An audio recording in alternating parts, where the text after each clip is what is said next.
Ninaitwa Askofu Maximilian Machum Kadutu, alimaarufu sana kwa jina la Nduzi. Nafasi yangu mimi ni katibu mkuu msaidizi wa kanisa la Glory of Christ Tanzania Church, lakini pia ni mjumbe wa bodi ya wadhamini.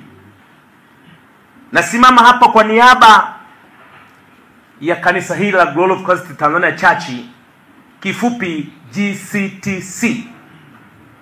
Vile lingine limesema GCCC, abia kwa nalo. Sisi ni GCTC. GCCC katafutwe mahali lipo. Nichukua fursa hii ya kipekee sana kwanza kuwashukuru sana wachungaji, maaskofu, mitume na manabii ambao umefika leo kwenye hii kesi ya kanisa la GCTC. Tulivyokuwa tunaangalia namba, mmefika 571.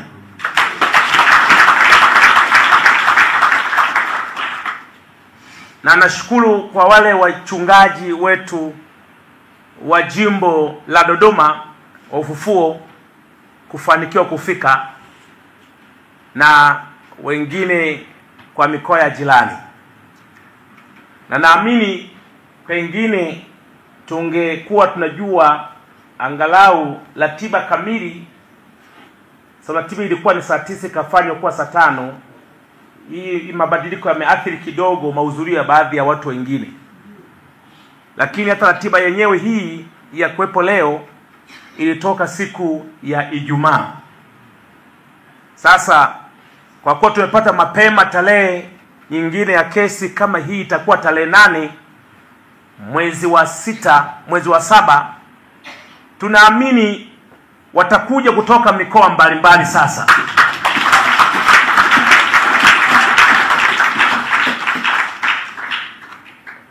si wa Ufufuo peke yake tu, wa madhehebu mbalimbali.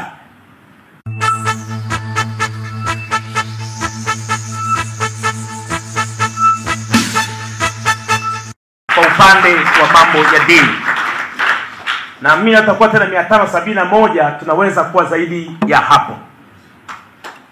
Niwashukuru sana kwa niaba mkuu Daktari Josephat Mathias Gwajima.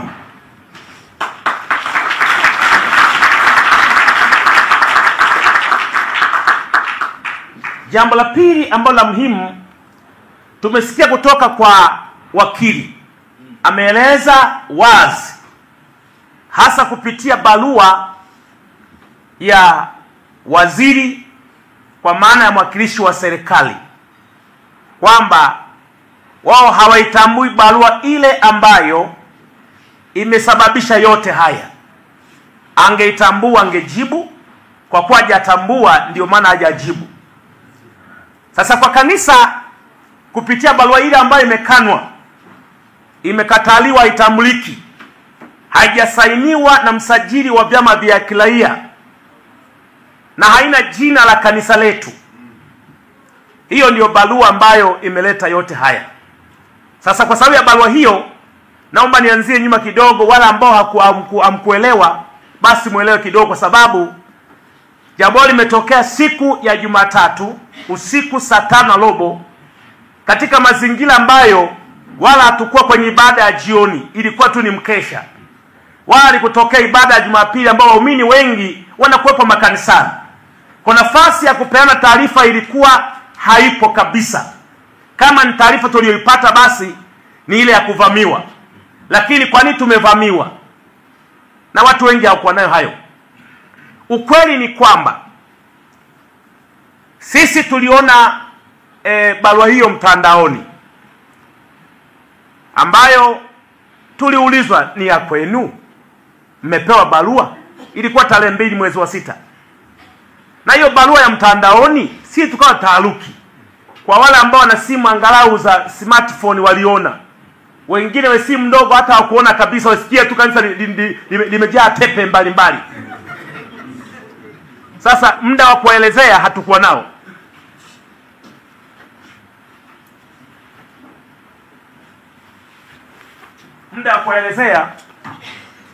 Muda wa kuelezea hatukuwa nao.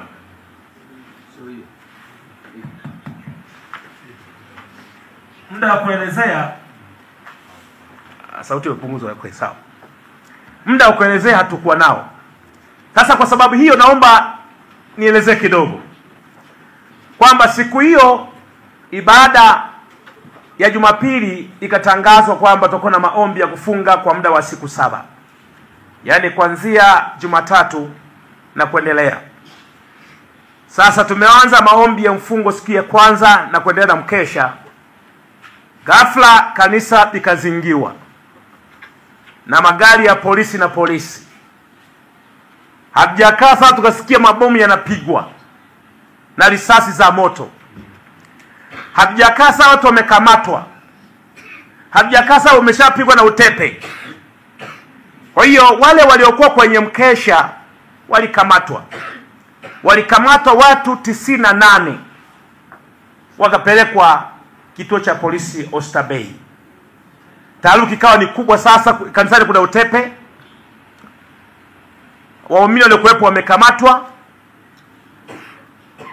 Ikaanzia Dar es Salaam ambayo ni makao makuu ya kanisa letu, ikasambaa mikoani kwingine kote kabla Jumapili. Kwa nafasi ya wachungaji wetu kuelezea uminoni imetokea ikawa haipo. Na sisi tunaheshimu sana serikali yetu, tukasema tuiachie serikali inajua inachofanya. Sasa taharuki imeendelea kuwepo mpaka Jumapili mpaka leo. Katika mazingira hayo, waumini wetu wamepata tabu sana kuwaza jambo hili limetendwa na serikali au la.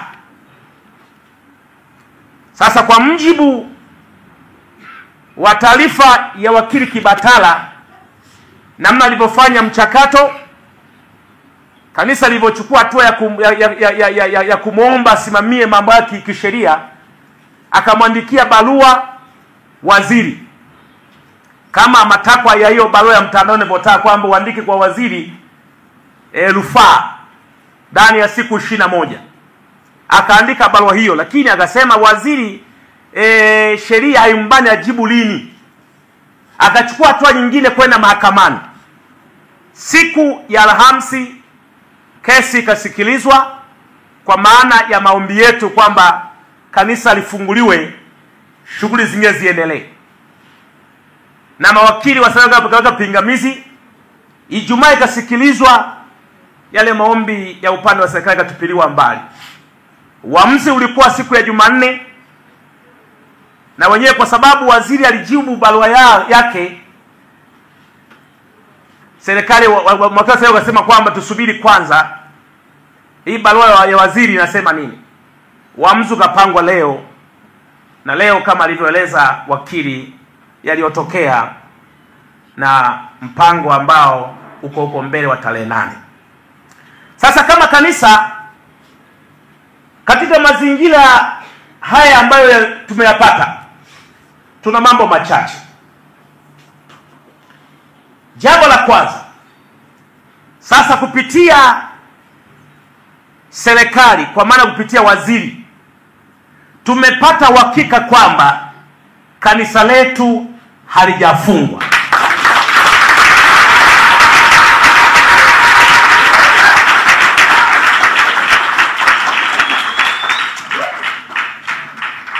Kwanza hatujapokea barua ya kufungwa kwa kanisa, lakini hata ambayo hatujapokea yenyewe hiyo ya mtandaoni, tulivyoandika rufaa sana barua yenyewe hiyo, waziri amekana kwamba hiyo barua si halali kwa sababu haijasajiliwa na msajili wa makanisa.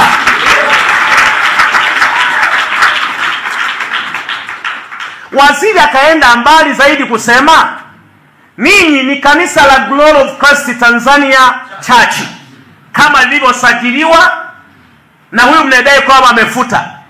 Hii Glory of Christ Church kwani ndio ninyi? Na wauliza ndo ninyi?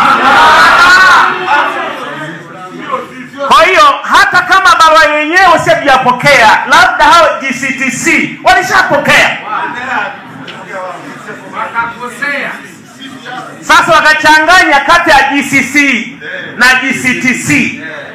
Wakakimbia kwa GCTC, wakaacha GCC. Sisi tuliombe jeshi la polisi liachie GCTC, afute kanisa la GCC, ifunge sawasawa na maelezo ambayo yenyewe.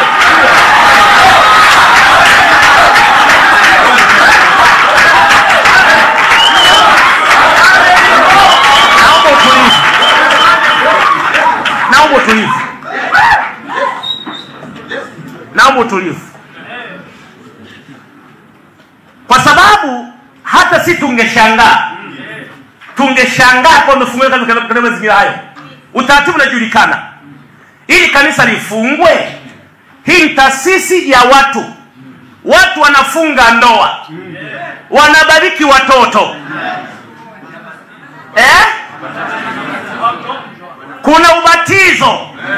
Unakataje, unafungaje kanisa ghafla hivyo kama unaofunga kitu ambacho hakihusiana na watu wengi zaidi?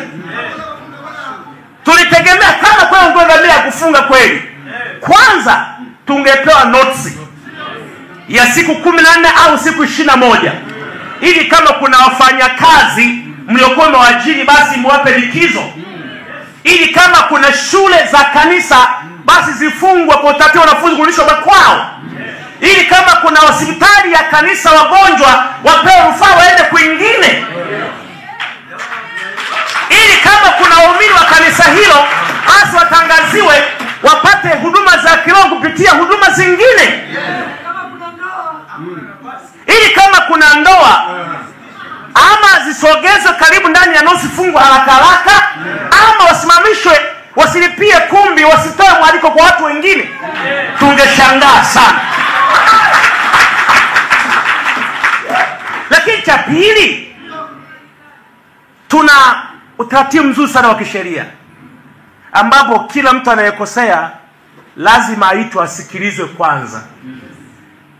Umekosea bwana hiki, hebu jitetee. Kama hujafunga kanisa, jitetee.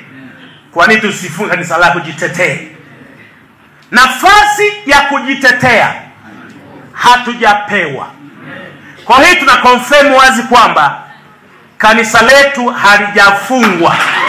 Labda hao GCTC walishapewa nafasi ya kusikilizwa, walishapewa na notice wakakaidi, ila polisi kwenye kuchanganya majina hapa baraku wa GCTC kule wakaenda GCTC.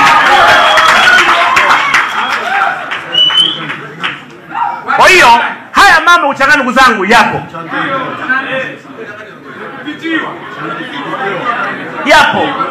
majina mafanafana yapo. Kwa tuwatoe wasiwasi wa waumini wetu, kanisa letu halijafungwa.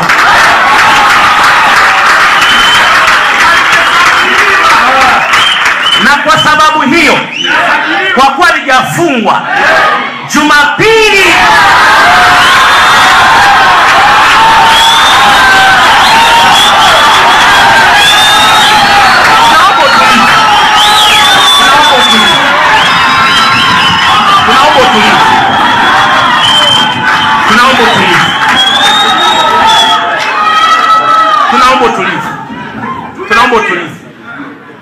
naomba utulivu. Na kwa sababu kanisa letu halijafungwa, ila kwa sababu ya hofu iliyoingia waumini wetu kuona utepe, kukamatwa, kupigwa mabomu, wameogopa na wameshuka kanisani, wakiamini pengine hili katazo pengine la kweli. Sisi tumefuata watu wa kanisa letu kuiombea serikali na kuiheshimu serikali. Kwa hiyo kaona kama ni serikali imefanya hivyo, hatuna haja kupambana na serikali, wasubiri viongozi wa juu watatuelekeza vizuri zaidi. Na kwa sababu ya subira hiyo, mimi niwapongeze kanisa la Glory of Christ Tanzania Church kwa utulivu wenu kulipata taifa endelea kuwa na amani. Sasa rasmi Glory of Christ Tanzania Church Jumapili tunaendelea na ibada kama kawaida.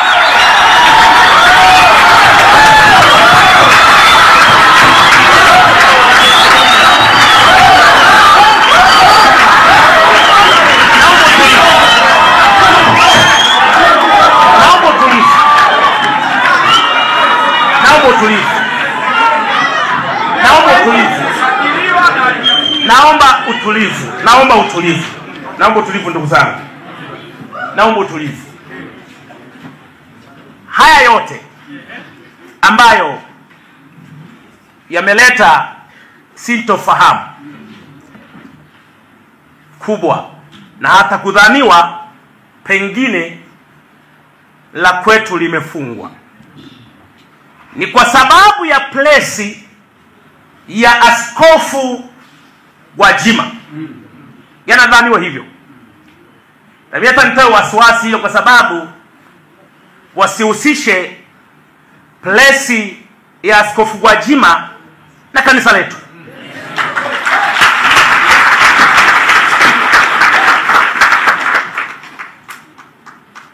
Askofu Gwajima ni mbunge wa bunge la Jamhuri ya Muungano wa Tanzania kupitia jimbo la Kawe. Askofu Gwajima ni mwanachama wa Chama cha Mapinduzi. Askofu Gwajima ni mneki. Na Askofu Gwajima pia ni askofu. Kwa naamini kama ingekuwa ni sababu ya yeye kukemea utekaji, nadhani wangeanza kufukuza wanachama wa CCM kwanza.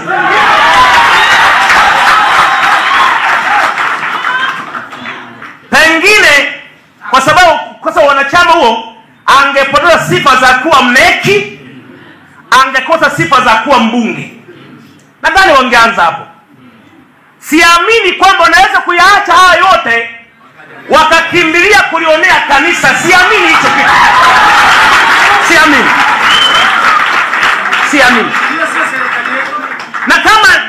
Na kama inaweza kuwa ni kweli, je, akosee padri mmoja au katekista mmoja kwa na Mtumbo Luvuma kakosea kwenye matamshi yake, hata kama ni ndani ya kigango au ndani ya jumuiya, kakosea kwa matamshi yake, je, wataifunga Katoliki nzima?